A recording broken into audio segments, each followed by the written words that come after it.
Assalamualaikum warahmatullahi wabarakatuh. Bismillahirrahmanirrahim. Alhamdulillahirabbil alamin. Wassalatu wassalamu ala asyrafil anbiya'i wal mursalin sayyidina wa nabiyyina wa maulana Muhammadin wa ala alihi wa sahbihi ajmain, amma ba'du. Al-mukarramun, para jamaah sholat zuhur yang walaupun tidak disebutkan namanya satu persatu, insya Allah kita tetap mulia di hadapan Allah Subhanahu wa Ta'ala. Judul pengajian pada hari ini adalah akhlak seorang muslim kepada Nabi Muhammad sallallahu alaihi wasallam. Sebelumnya, masih di bulan Maulid, saya sedikit menyampaikan pengantar ucapan seorang alim, seorang abid, dan seorang yang arif yang bernama Syekh Al-Busiri di dalam kitabnya yang berjudul Burdah. Bismillahirrahmanirrahim. Da'ma da'at hun nasara fi nabiyihim. Tinggalkanlah oleh kalian pujian-pujian orang Nasrani kepada nabi mereka. Di antara pujiannya yang berlebihan ketika menyebut nabinya itu sebagai anak Tuhan. Wansub ila dzatihi masyita min aghlab. Sematkanlah sesuka hatimu pujian-pujian, sanjungan-sanjungan kepada Nabi Muhammad. Annal fadla Rasulillah laisa lahu. Karena sesungguhnya kemuliaan Rasulullah itu tidak ada batasnya. Haddun faya'ribu anhu natikun bifammi.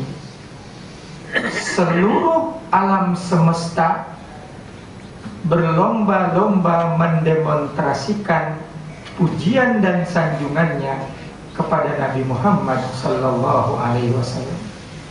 Jadi bukan kita saja yang memuji Rasulullah, yang mencintai Rasulullah, tetapi alam semesta juga memuji dan mencintai Rasulullah. Barangkali Bapak Ibu pernah membaca ayat yang berbunyi Bismillahirrahmanirrahim.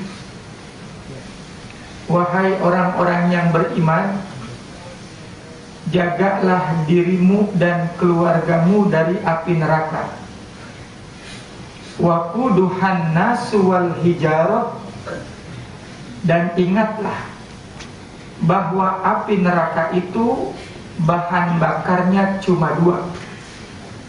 An-nasu manusia, wal hijarah dan batu. Ada salah satu batu yang dibuat menjadi penggilingan gandum. Batu itu pernah Rasulullah mendatanginya karena dimiliki oleh putrinya Fatimah Az-Zahra radhiyallahu anha. Kemudian Rasulullah menunjukkan bagaimana Allah punya kuasa kepada batu itu. Dengan tangannya yang mulia, segenggam gandum yang kasar diletakkan di penggilingan batu tersebut, yang harusnya bergerak digerakkan oleh tangan manusia, tapi gilingan gandum itu bergerak dengan sendirinya sampai habis satu karung gandum yang ditaruh oleh baginda Rasulullah. Kemudian Rasulullah meminta supaya gilingan gandum terbuat dari batu itu berhenti. Kemudian berhentilah dia atas permintaan Nabi. Dan batu itu biiznillah, dengan izin Allah, bisa bercakap-cakap. Ya Rasulullah, seandainya engkau menyuruh kepada saya untuk menyuruh menggiling gandum-gandum yang ada di dunia ini, maka saya akan lakukan tanpa henti. Rasulullah senyum. Kenapa bisa begitu? Bukankah manusia dan mesin sama, ada lelahnya? Jawabnya singkat. Ayat yang tadi, waquduhan nasu wal hijarah. Aku pernah mendengar engkau bersabda dan membaca firman Allah, wahai Rasul, bahwa bahan bakar neraka itu manusia dan batu. Dan aku adalah salah satu batu, dan aku selalu menangis setiap saat. Saya mohon kepada Allah, kata batu tersebut, supaya saya yang dibuat dari batu tidak termasuk batu yang dimaksud, batu yang ada di dalam api neraka. Rasulullah senyum. Kemudian beliau berkata, insya Allah untukmu, engkau bukan termasuk batu yang diisi di dalam neraka. Maka batu itu memuji dan bersolawat kepada Rasulullah. Masih ingat juga barangkali hadirin, ketika di Masjid Nabi, di mana mimbarnya itu terbuat dari batang pohon kurma, kemudian ada sahabat yang berinisiatif untuk menggantikan batang kurma itu dengan mimbar yang layak pakai. Tanpa harus izin lagi kepada Nabi, orang itu menggantinya. Dan ketika waktu Jumat datang, Rasulullah baru naik berdiri mengucapkan salam, maka terdengar oleh Rasulullah, juga didengar oleh orang satu masjid, suara isakan tangis. Sambil menoleh ke depan, ke kanan dan ke kiri, Rasulullah mencari dari mana suara tangisan itu. Ternyata suara itu ada di luar sana. Dan Rasulullah turun dari mimbarnya. Makin dekat suara itu didapati, ternyata suara itu dari pelepah korma. Rasulullah bertanya kepada pohon korma itu, apa yang membuat engkau menangis? Ya Rasulullah, tidak ada sesuatu yang paling indah dalam hidup saya ini, manakala jasadku, tubuhku bersentuhan dengan kulitmu yang mulia.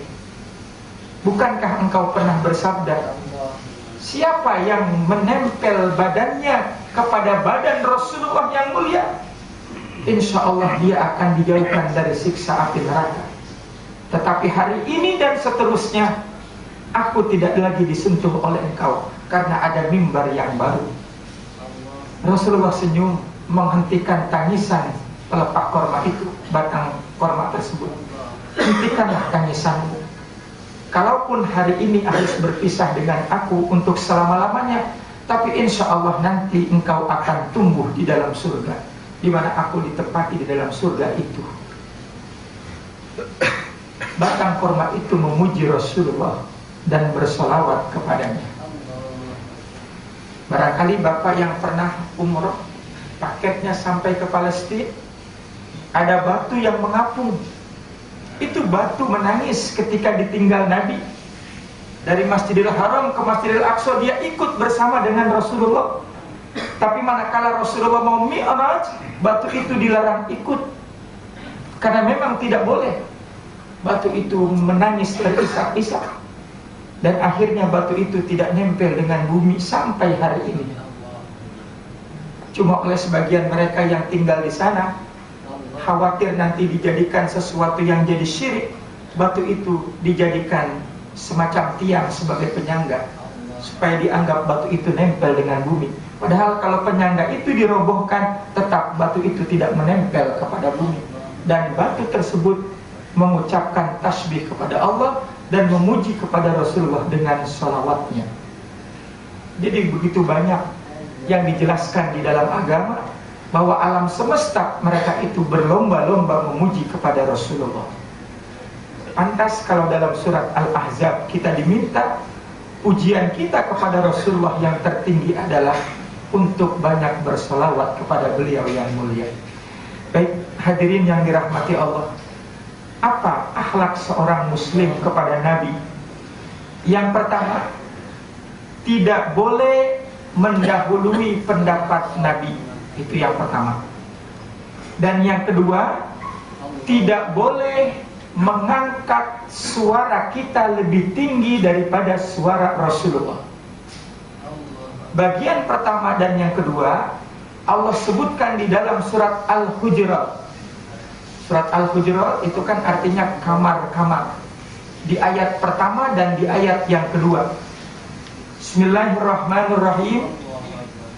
Ya ayyuhalladzina amanu, wahai orang-orang yang beriman, la tuqaddimu baina yadayillahi wa rasulih. Janganlah kamu mendahului Allah dan Rasulnya dalam mengambil keputusan. Wattaqullaha, dan hendaklah kamu bertakwa kepada Allah.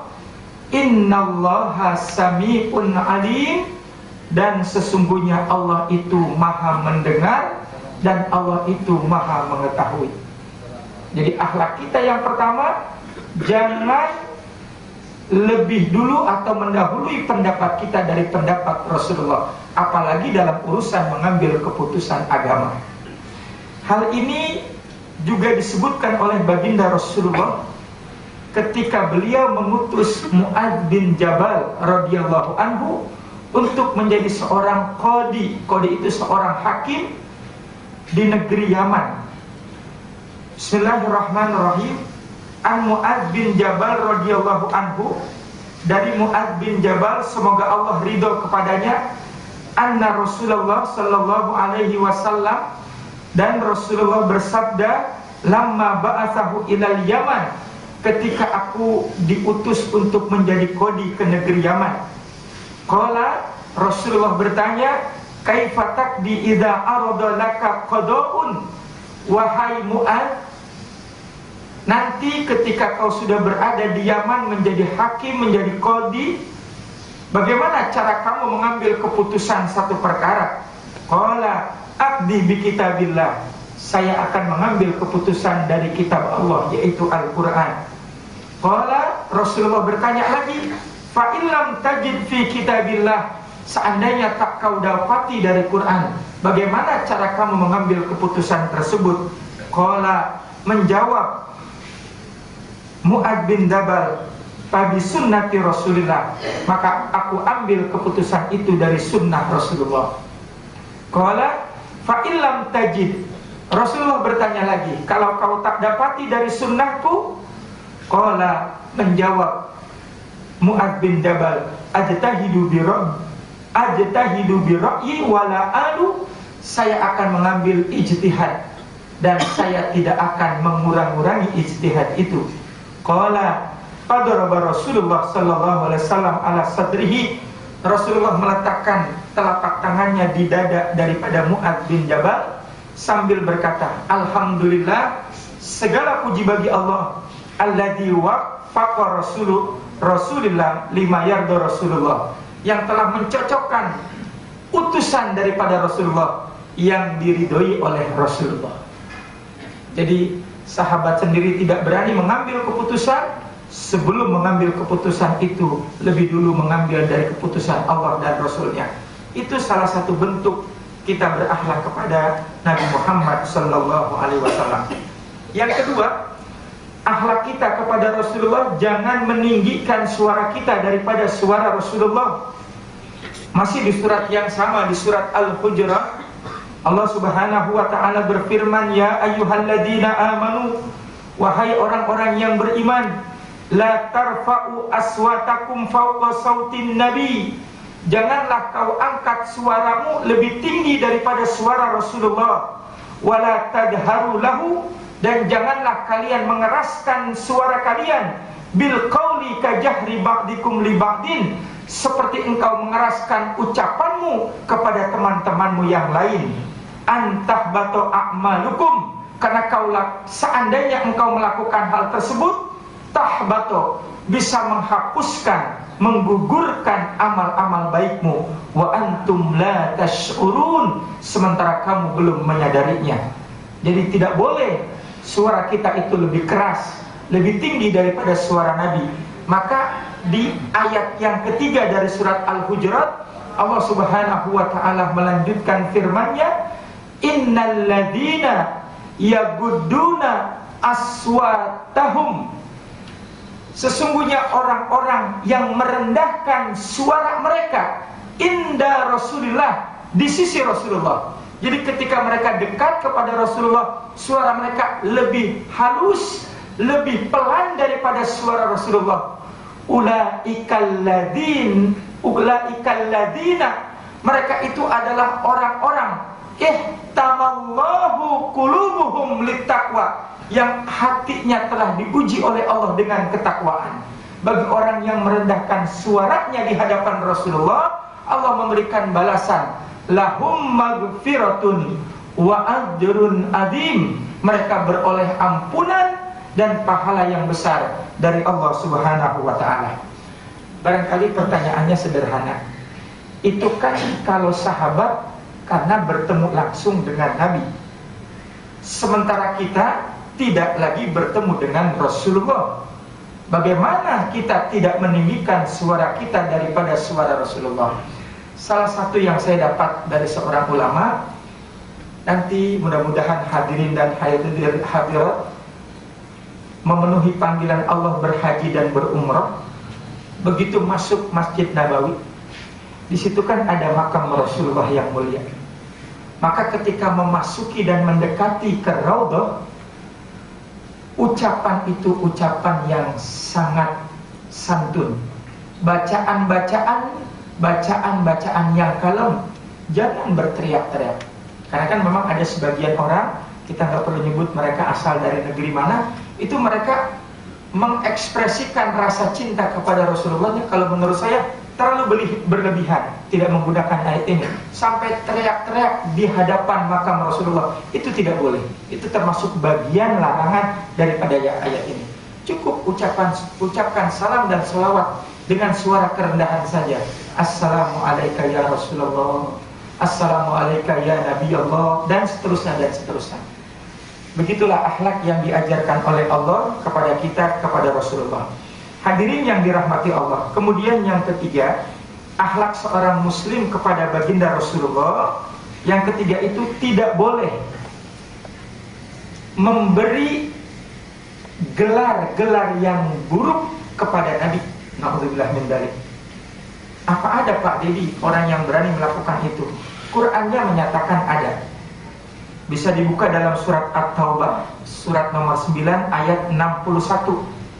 Kebetulan ayat ini diturunkan untuk orang munafik. Wa minhum, dan sebagian dari mereka orang-orang munafik, alladzina yu'dzunan nabiyya, mereka mencela Nabi dengan ucapan apa? Huwa udzunun. Udzunun itu telinga, kuping. Maksudnya apa? Huwa udzunun. Dia Nabi, maksudnya Muhammad, udzunun, orang yang tukang nguping. Jadi Nabi diledek sebagai orang yang tukang nguping. Maksud mereka tukang nguping karena kan Nabi dapat wahyu dari malaikat Jibril, wahyu dari Allah lewat malaikat Jibril. Jadi mereka menganggap Nabi itu bisanya cuma nguping saja dari malaikat Jibril. Makanya dikatakan beliau tukang nguping. Maka Allah langsung jawab pada lanjutan ayat berikutnya, kul, katakan kepada mereka, udunu khairil lakum. Yang didengar oleh Rasulullah itu adalah perkataan yang baik, perkataan yang sangat mulia. Karena ucapan yang didengar oleh Rasulullah adalah kalam-kalam Allah, firman-firman Allah. Yu'minu billahi, Rasulullah itu sangat beriman kepada Allah. Wa yu'minu lil mu'minin, beliau memberi rasa aman kepada orang-orang yang beriman. Wa rahmatun lil ladina amanu minkum, dan Rasulullah memberikan rahmat keberkahan kepada seluruh orang-orang beriman di antara kamu. Walladina, ini jawaban Allah. Walladina yu'dzuna Rasulullahi lahum adzabun alim. Siapa saja orang-orang yang menghina, memperolok, mencela kepada Rasulullah, lahum, bagi mereka tidak ada balasan yang pantas, adzabun alim, kecuali siksa yang amat pedih. Itu mencela. Bagaimana kalau Rasulullah itu dicela dengan karikatur? Sama ayat ini berlaku. siapapun orangnya, begitu. Siapapun orangnya. Baik Bapak dan Ibu yang dirahmati Allah Subhanahu wa taala. Kemudian yang keempat, saya gabungkan keempat, kelima, keenam, ketujuh sampai ke-9. Tidak boleh memisahkan diri kita dari Nabi. Ini dalam satu pertemuan. Kalaupun harus keluar dari pertemuan bersama Rasulullah, hendaklah dia keluar dengan seizin Rasulullah. Jadi jangan main keluar saja, izin kepada Rasulullah. Dijelaskan dalam surat 24, surat An-Nur ayat 62. Innamal mu'minuna, sesungguhnya orang yang benar-benar beriman kepada Allah, alladzina amanu billahi wa rasulihi, yaitu orang yang beriman kepada Allah dan kepada Rasulnya. Wa idza kanu ma'ahu ala amrin jami'in, sekiranya mereka dalam keadaan bersama Rasulullah dalam satu urusan atau pertemuan, lam yadhabu, janganlah mereka pergi atau keluar dari tempat itu hatta yasta'zinuhu, sebelum mereka meminta izin kepada Rasulullah. Itu akhlak di majlis itu begitu. Innal ladina yasta'zinunaka, sesungguhnya orang-orang yang meminta izin kepada engkau wahai Rasulullah, ulaikal ladina yu'minuna billahi wa rasulih, itulah orang yang benar beriman kepada Allah dan Rasulnya. Fa idasta'zanuka li ba'din sya'nihim fa'dan liman syi'ta minhum, jika sekiranya di antara mereka ada yang meminta izin keluar dari pertemuan itu karena ada urusan yang lain, maka berikanlah izin kepada orang yang engkau kehendaki. Wastaghfir lahumullah, dan mohonkan ampunan kepada mereka. Innallaha ghafurur rahim, sesungguhnya Allah itu Maha Pengampun lagi Maha Penyayang. Nah, ini masih berkaitan ayatnya bersamaan dengan sahabat-sahabat yang hidup di masa Rasulullah, gitu. Kemudian yang kelima, akhlak kita kepada Rasulullah, tidak boleh masuk ke rumah Nabi tanpa seizin beliau. Akhlak yang keenam, tidak, kalau Rasulullah yang memanggil untuk mengajak makan, maka masuklah ke rumah Nabi dengan akhlak yang baik. Yang ketujuh, kalau sudah makan bersama Nabi karena ajakan Rasulullah, maka segeralah keluar. Jangan memperlambat dengan berbicara atau ngobrol dengan beliau. Dan yang kedelapan, ketika kita meminta sesuatu kepada istri Nabi atas izin Rasulullah, maka memintanya harus berdinding, harus ada hijabnya, tidak boleh langsung berhadapan begini.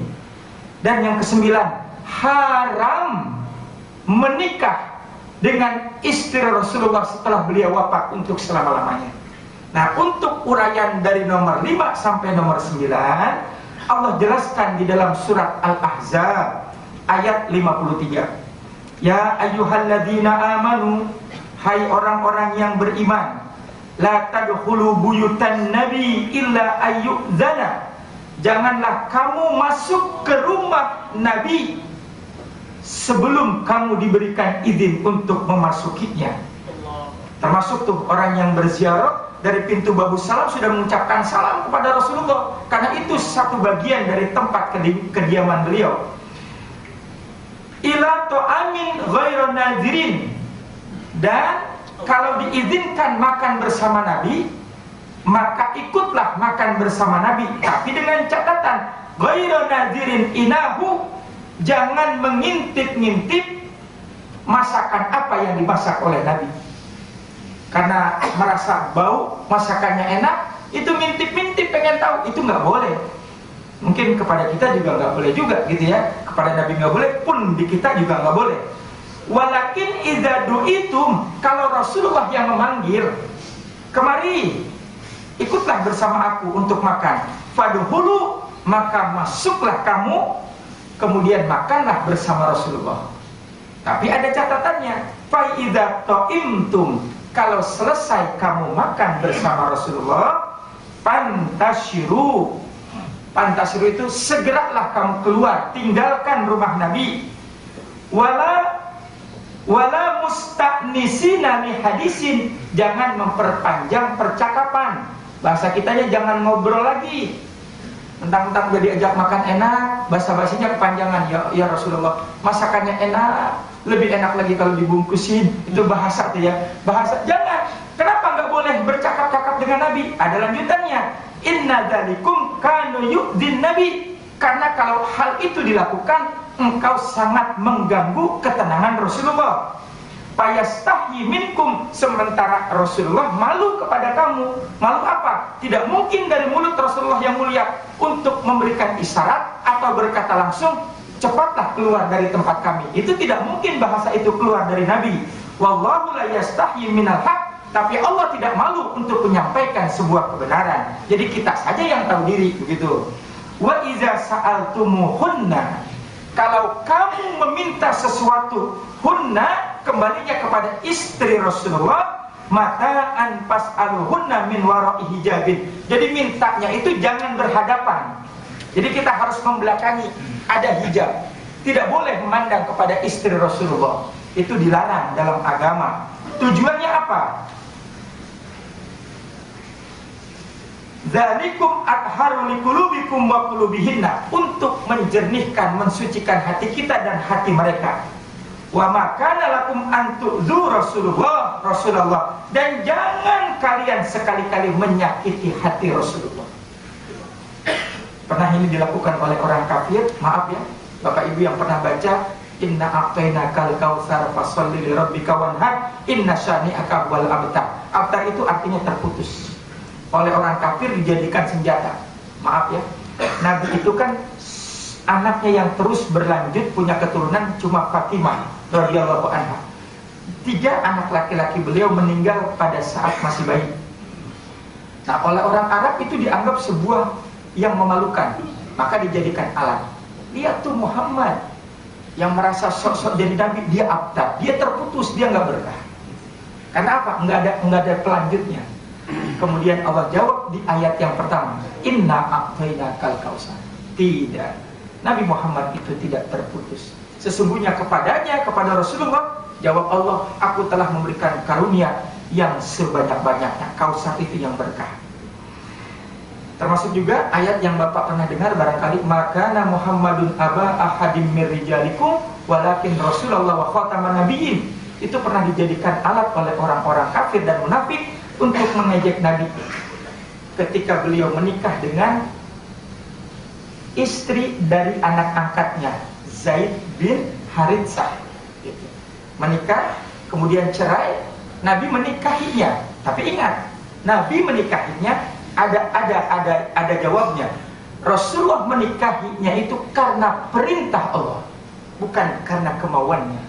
Nah, hal itu digunakan oleh orang-orang yang benci kepada Nabi untuk memperoloknya. Tapi Allah langsung bela hari itu juga. Nah, hadirin, kemudian yang berikutnya, wala antunkihu azwajahu min ba'dihi abadan. Haram, tidak boleh menikahi, maaf ya tanda kutip, bekas istri Nabi setelah beliau wafat selama-lamanya.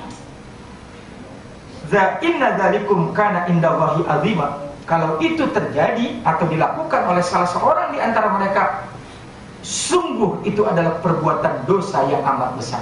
Tapi alhamdulillah, dari zaman sahabat sampai hari ini tidak ada yang pernah melakukan perbuatan yang dilarang oleh Allah. Hadirin, kemudian yang ke-10, akhlak kita kepada Nabi itu adalah menerima keputusannya. Suratnya itu surat Al-Ahzab ayat 36.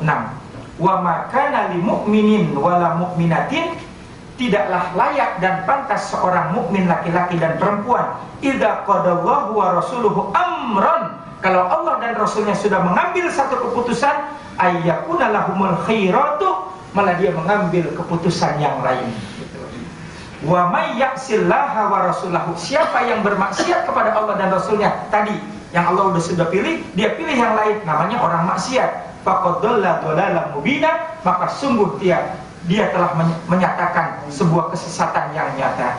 Dan yang terakhir, akhlak kita kepada Rasulullah yang mulia untuk kita nih yang sudah tidak lagi bertemu dengan Nabi, yaitu mencontoh, meneladani semua perkataan dan perbuatannya. di surat Al-Ahzab ayat 21, laqad kana lakum fi rasulillahi uswatun hasanah liman kana yarjullaha wal yaumal akhir wa dzakarallaha katsira. Sungguh telah ada di dalam diri Nabi itu adalah keteladanan yang multi sempurna bagi orang-orang yang mengharapkan ampunan dan keberkahan dari Allah Subhanahu wa taala. Mudah-mudahan semua kita yang hadir mendapatkan keberkahan dari kemuliaan Nabi Muhammad sallallahu alaihi wasallam. Barakallahu li wa lakum fil Qur'anil Karim. Assalamualaikum warahmatullahi wabarakatuh.